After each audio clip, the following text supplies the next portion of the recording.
सिगाङाव बयखौबो खुलुमबाय लोगोसे आंनि मुसाहारि क्रिएटर इउट्युब चेनेलाव बयखौबो बरायबाय आरो गासै नायगिरिफोरनो आंनि अननाय आरो सिबिनायखौ जासिहरग्रोनाय जाबाय।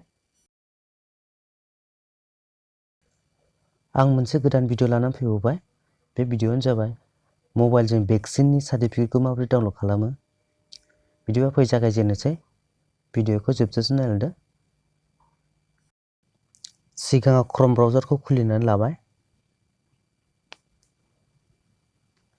बेनि उनाव सार्च खालामबाय कविन COWIN गोजौआवनो ओंखारखाबाय बेखौ सार्च खालामबाय क्लिक खालामबाय दाना रेजिस्टार साइन इन नाव क्लिक खालाम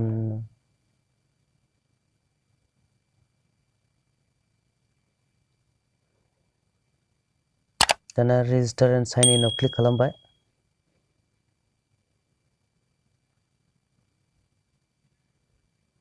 दाना भेक्सिन लानाय समाव बबे मबाइल नाम्बारखौ होदोंमोन बे मबाइल नाम्बारखौ होनांगौ बाव OTP थांगोन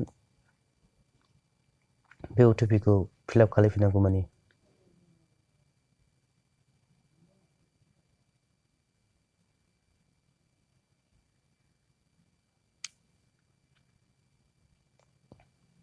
गेट OTP थांबाय नै फैबायबो कपि खालामबाय आङो फिलआप भेरिफाइ एन्ड प्रसिड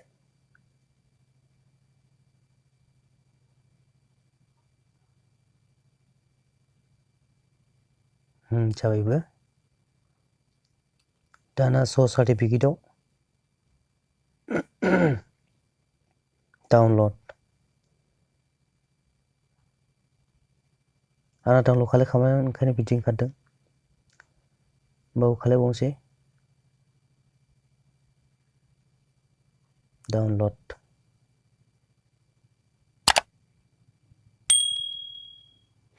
डाउनलड जाबायबो नै बेनो भेक्सिन सार्टिफिकेटआ आंना सेकेन्ड द'ज